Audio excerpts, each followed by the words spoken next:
Hello students, आज का यह वीडियो कक्षा 8 विज्ञान के लिए है।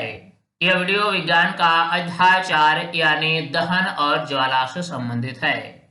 इस वीडियो के माध्यम से हम इंपॉर्टेंट एमसीक्यू पर चर्चा करेंगे।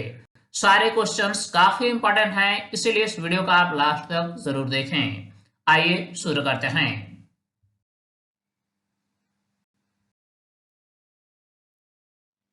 वह न्यूनतम ताप जिस पर कोई पदार्थ जलना शुरू करता है क्या कहलाता है?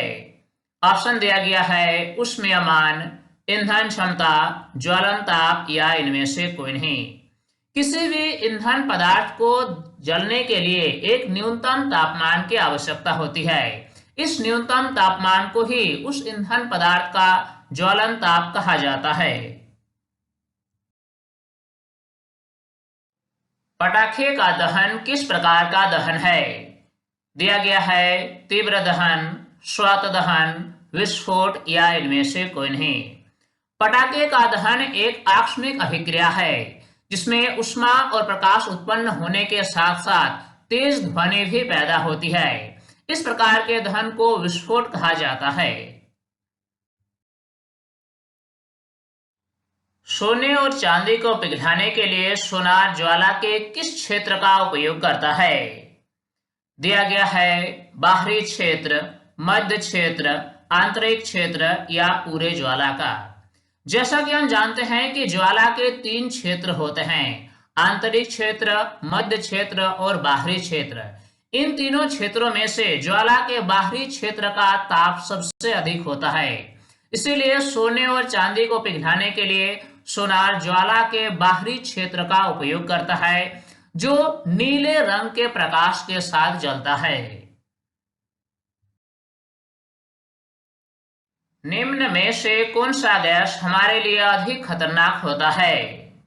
ऑप्शन है carbon dioxide, carbon monoxide, nitrogen या हाइड्रोजन। हमारे स्वास्थ्य के लिए सबसे हानिकारक गैस कार्बन मोनोऑक्साइड गैस है। निम्न में से कौन सा पदार्थ दहनशील नहीं है? ऑप्शन दिया गया है लकड़ी, कांच, कागज या तेल। इन सारे ऑप्शन में से लकड़ी, कागज और तेल का दहन हो सकता है, लेकिन कांच का दहन नहीं हो सकता, अर्थात यह एक दहनशील पदार्थ नहीं है। सही जवाब ऑप्शन बी, कांच। दहन के पोषक पदार्थ है। ऑप्शन है कार्बन, ऑक्सीजन, जल या कार्बन डाइऑक्साइड। किसी भी ईंधन पदार्थ का दहन ऑक्सीजन की उपस्थिति में ही हो सकता है, अर्थात ऑक्सीजन को दहन के पोषक पदार्थ कहा गया है। निम्न में से कौन सा गैस एक उत्तम अग्निशामक है? ऑप्शन है ऑक्सीजन, नाइट्रोजन, हाइड्रोजन या कार्बन डाइऑक्साइड। आग बुझाने के लिए कार्बन डाइऑक्साइड गैस का उपयोग किया जाता है, अर्थात यह एक उत्तम अग्निशामक है।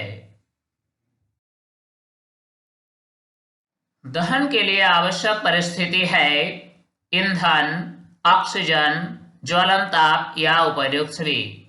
दहन के लिए ईंधन पदार्थ की उपस्थिति अनिवार्य है। दहन ऑक्सीजन की उपस्थिति में ही हो सकता है। साथ ही साथ किसी पदार्थ का दहन तभी हो सकता है जब उस पदार्थ का तापमान उसके ज्वलन ताप तक पहुंच जाए। यानी दहन के लिए आवश्यक परिस्थितियां हैं उपर्युक्त सभी। कौन सा ईंधन का उष्मीयमान सबसे अधिक होता है? ऑप्शन है हाइड्रोजन, एलपीजी, सीएनजी या पेट्रोल। हाइड्रोजन का उष्मीयमान सबसे अधिक होता है क्योंकि हाइड्रोजन के बहुत कम मात्रा के दहन से ही बहुत अधिक मात्रा में ऊष्मा उत्पन्न होती है, अर्थात हाइड्रोजन का उष्मीयमान सबसे अधिक होता है। अग्निशामक यंत्र में से कौन सी गैस निकलती है? ऑप्शन है हाइड्रोजन, कार्बन डाइऑक्साइड, नाइट्रोजन या ऑक्सीजन। अग्निशामक यंत्र का उपयोग आग बुझाने के लिए किया जाता है। इस यंत्र से कार्बन डाइऑक्साइड गैस निकलती है।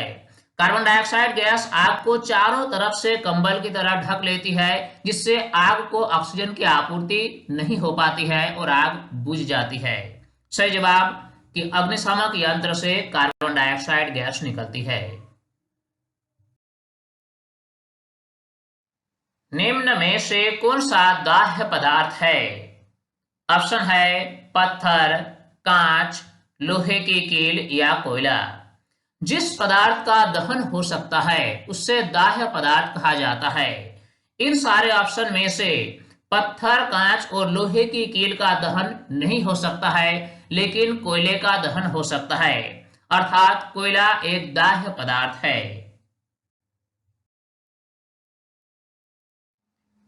मोमबत्ती की ज्वाला का मध्य भाग कैसा दिखाई पड़ता है? ऑप्शन है लाल, पीला, हरा या काला। मोमबत्ती का मध्य भाग पीले रंग के प्रकाश के साथ जलता है। निम्न में से ज्वलनशील पदार्थ का उदाहरण है। ऑप्शन है पेट्रोल, एल्कोहल, एलपीजी या उपर्युक्त सभी। ज्वलनशील पदार्थ वैसे पदार्थ को कहा जाता है जो बहुत ही कम तापमान पर ही आग पकड़ लेता है। जैसे उदाहरण है पेट्रोल, अल्कोहल, एलपीजी इत्यादि। ये सारे ईंधन पदार्थ ऐसे ईंधन हैं जो बहुत ही कम तापमान पर ही आग पकड़ लेता है, अर्थात ये सारे ज्वलनशील पदार्थ के उदाहरण हैं। इस प्रकार इस प्रश्न का सही जवाब होगा ऑप्शन डी, उपर्युक्त सभी। किसी व्यक्ति के कपड़ों पर लगे आग को नियंत्रित करने का कौन सा तरीका उपयुक्त है? ऑप्शन है व्यक्ति द्वारा दौड़ लगाना, कंबल से शरीर को ढक देना, कार्बन डाइऑक्साइड अग्निशामक का इस्तेमाल करना या पॉलीथीन से शरीर को ढक देना।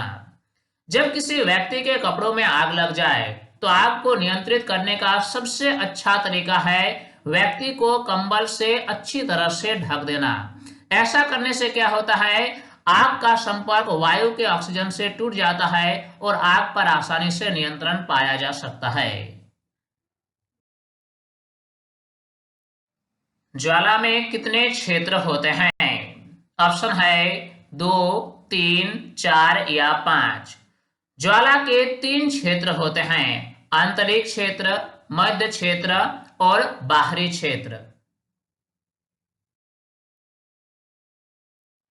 निम्न में कौन सा पदार्थ स्वतः दहन प्रदर्शित करता है? ऑप्शन है श्वेत फास्फोरस, लकड़ी, पटाखा या इनमें से कोई नहीं। श्वेत फास्फोरस स्वतः दहन प्रदर्शित करता है। श्वेत फास्फोरस को जल में डुबाकर रखा जाता है। जैसे ही श्वेत फास्फोरस को जल से बाहर निकाला जाता है और ये जैसे ही वायु के संपर्क में आता है, ये अपने आप स्वतः ही आग पकड़ लेता है। इस तरह के दहन को स्वतः दहन कहा जाता है। ईंधन के अपूर्ण दहन के फलस्वरूप कौन सी गैस मुक्त होती है? ऑप्शन है carbon dioxide, sulphur dioxide, nitrogen oxide या कार्बन मोनोऑक्साइड। जैसा कि हम जानते हैं कि किसी पदार्थ के दहन के लिए ऑक्सीजन अनिवार्य है। जब किसी पदार्थ के दहन के दौरान ऑक्सीजन की आपूर्ति कम होती है तो इस परिस्थिति में ईंधन का अपूर्ण दहन होता है और अपूर्ण दहन के फलस्वरूप कार्बन मोनोऑक्साइड गैस निकलती है। ईंधन के ऊष्मीयमान का मात्रक है। ऑप्शन है किलोजूल प्रति किलोग्राम, किलोजूल, किलोजूल किलोग्राम या जूल। किसी ईंधन का ऊष्मीयमान किलोजूल प्रति किलोग्राम में व्यक्त किया जाता है। ज्वलनशील पदार्थ का ज्वलन ताप होता है। ऑप्शन है बहुत अधिक, बहुत कम, मध्यम या इनमें से कोई नहीं। ज्वलनशील पदार्थ का ज्वलन ताप बहुत ही कम होता है। ये कम तापमान पर ही आग पकड़ लेता है, जैसे कि पेट्रोल, एलपीजी इत्यादि। श्वेत फास्फोरस वायु के संपर्क में आने मात्र से ही जल उठता है। इस प्रकार के दहन को क्या कहा जाता है? ऑप्शन दिया गया है तीव्र दहन, स्वतः दहन, विस्फोट या इनमें से कोई नहीं। इस प्रकार के दहन को स्वतः दहन कहा जाता है। विद्युत उपकरणों में लगी आग बुझाने के लिए सबसे अच्छा अग्निशामक है जल, रेत, पेट्रोल या कार्बन डाइऑक्साइड। विद्युत उपकरणों में लगी आग को बुझाने के लिए जल का प्रयोग नहीं किया जा सकता है, क्योंकि जल विद्युत का चालन कर सकता है, जिससे व्यक्ति को जोर का झटका लग सकता है। इसीलिए विद्युत उपकरणों में लगी आग को बुझाने का सबसे अच्छा उपाय है कार्बन डाइऑक्साइड गैस। वायुमंडल में कौन सी प्रदूषक गैस अम्लीय वर्षा का कारण बनती है? दिया गया है सल्फर डाइऑक्साइड, नाइट्रोजन के ऑक्साइड, उपर्युक्त दोनों या इनमें से कोई नहीं। वायुमंडल में सल्फर डाइऑक्साइड और नाइट्रोजन के ऑक्साइड काफी हानिकारक होते हैं, क्योंकि ऐसे प्रदूषक गैस वर्षा जल के साथ मिलकर अम्ल बनाते हैं और यह अम्ल फिर वर्षा जल के साथ धरती पर आ पहुंचती है, जिससे अम्लीय वर्षा कहा जाता है। यानी अम्लीय वर्षा का कारण है सल्फर डाइऑक्साइड और नाइट्रोजन के ऑक्साइड। इस प्रकार सही जवाब है उपर्युक्त दोनों। निम्न में से कौन सा ईंधन सबसे कम प्रदूषणकारी है? ऑप्शन दिया गया है पेट्रोल, डीजल, लकड़ी या सीएनजी। सीएनजी सबसे कम प्रदूषणकारी ईंधन है। निम्न में से कौन सा ईंधन पदार्थ ज्वाला का निर्माण नहीं करता है? ऑप्शन है मोमबत्ती, कोयला, लकड़ी या लकड़ी का कोयला।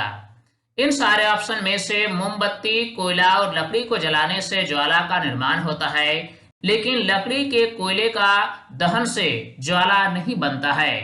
लकड़ी का कोयला होता क्या है? जब किसी लकड़ी के टुकड़े को गर्म किया जाता है तो इसमें मौजूद वाष्पशील पदार्थ वाष्पीकृत होकर उड़ जाते हैं। बाद में जो बचा हुआ भाग होता है उससे लकड़ी का कोयला कहा जाता है। जब इसका दहन कराया जाता है, क्योंकि इसमें वाष्पशील पदार्थ नहीं होता है, इसीलिए यह ज्वाला का निर्माण नहीं करता, अर्थात यह बिना ज्वाला का ही दहन करता है। तो स्टूडेंट्स, इस वीडियो के माध्यम से हमने इंपॉर्टेंट एमसीक्यू पर चर्चा किया। उम्मीद करता हूँ ये वीडियो आपके लिए काफी हेल्पफुल हुई होगी और इस वीडियो से आपने काफी कुछ सीखा होगा।